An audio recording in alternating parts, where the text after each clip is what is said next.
Hey guys, it's BMT115 here, and what wonderful weather I'm having right now. But, that the lighter, yeah. But UPS just dropped by, and I am proud to finally be able to review. You know what? We're gonna do this because I am not putting up.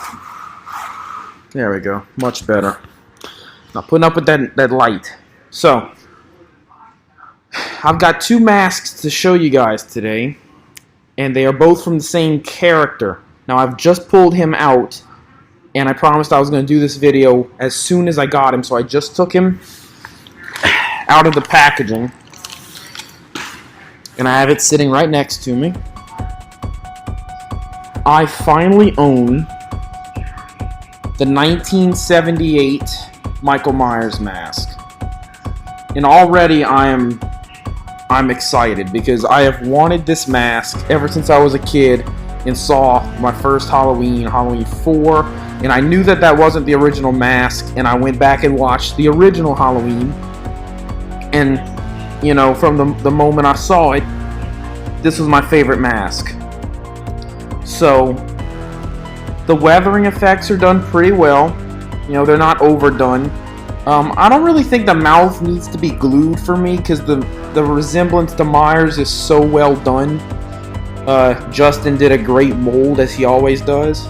I'm gonna have to go. The hair, I actually like the hair. I know a lot of people were complaining about it, but I'm sure I can pull it around and, you know, look at photos and reference and kind of pull it apart.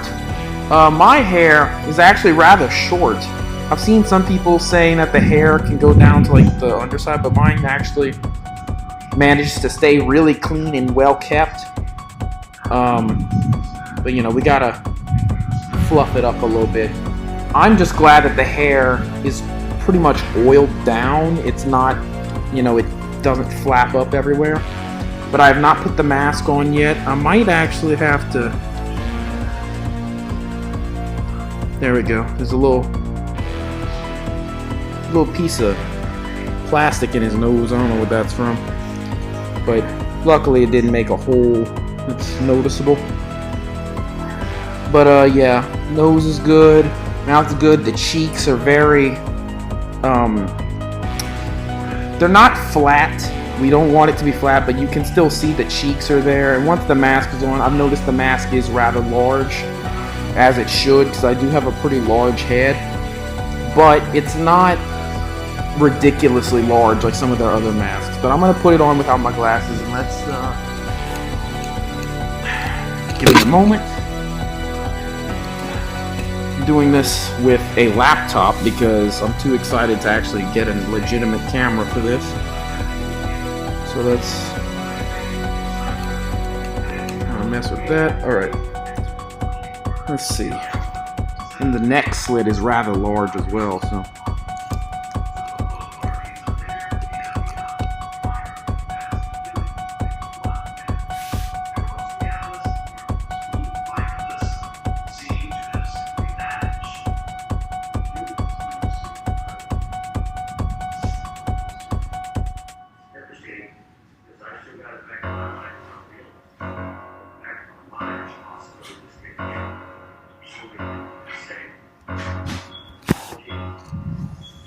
oh wow, and it comes off really easy too.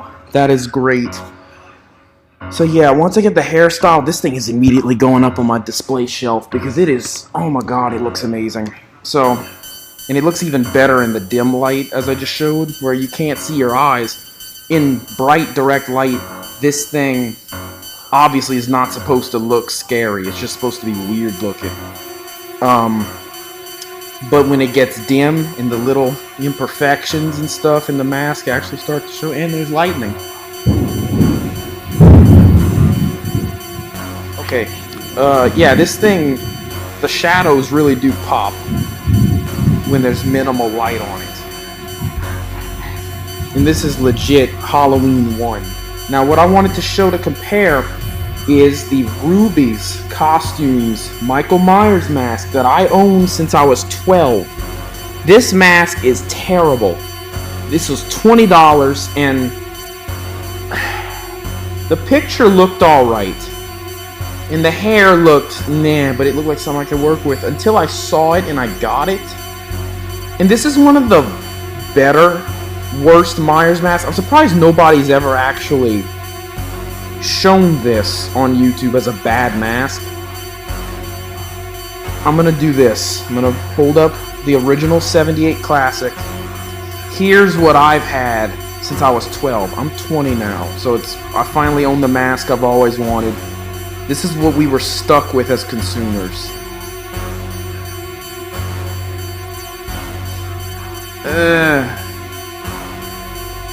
Yeah. This is $20. This is $60. These are both consumer brand, mass marketed masks. First of all, what is this hair? He's like a fucking cockatoo, you know? I feel like he's about to go to a metal concert. And then the wig, the freaking wig on this, it's like they didn't even try. They just grabbed like punk rock hair. See, and it's like, it's well layered and whatnot, but it's the wrong hair. It's the completely wrong hair for this mask and for this character. The mask itself, I made this mouth slit because there was no mouth slit, and it was obvious that there was no mouth slit. Like, it looked like that. It looked like he was going the whole time. So I made that cut, and it's just, I'm gonna put this one on too if it even fits, just to show you how dumb. Oh god, it's tight.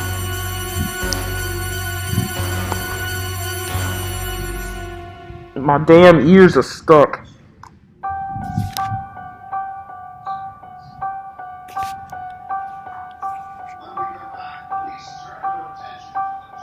Ugh.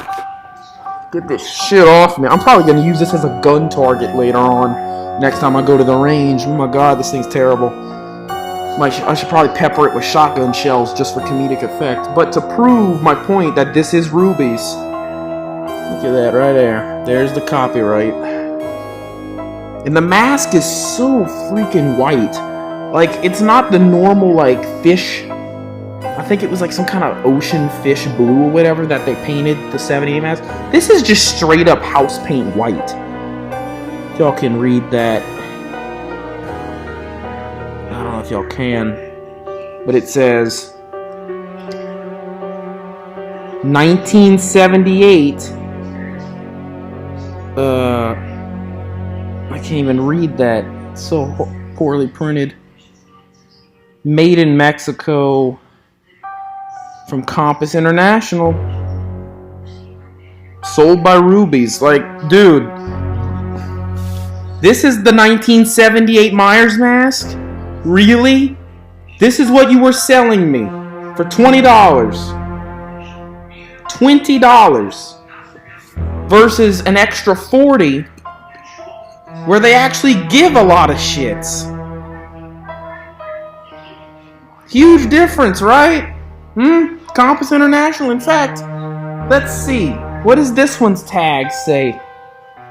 Oh, Compass International, meaning, oh, also made in Mexico. Point being, this was endorsed. This was, someone bought this, the rights to this, and they allowed them to. Versus what an actual good mask studio can actually do when you give them the rights. And I can't wait to style this thing's hair. It's even got the glue lines, all the little and of course this isn't gonna be nearly as great as a $300 or a $250 custom, you know, a lot of fan-made customs. There are some imperfections and some impurities here, a little bit of, you know, paint marks. But overall, for $60, this is the best, in my opinion, that you can get on the market. Just first glance, it looks wonderful. Like, I showed this to my mom, and I held these two up next to each other. And she said, yeah, by default, this one looks like Michael Myers. Like, this is the first thing you're going to think of is the shape. First of all, this looks like Michael Myers' stoned cousin. Look at his eyes. What are those eyes? This thing is soulless. This thing looks like it legit has a personality. And it's an asshole roommate that you lived with. that's always fucking stoned and baked out of his mind. Not to mention it doesn't even fit. This thing, oh my god, I gotta put it back on. This thing's all, you know what? Fuck you. Let's put this on the mannequin head. I went to steal this from one of my other costumes, and now it's gonna live on this mannequin head. And this is one of the pre-orders. So this is actually one of the masks that were sent out for pre-orders, because I pre-ordered mine. And I live cross-country from where they live in California, so it got here relatively quick, within a week. Okay. Oh, yes. I've always wanted to see one of these on a mannequin head in my room. Now I finally do.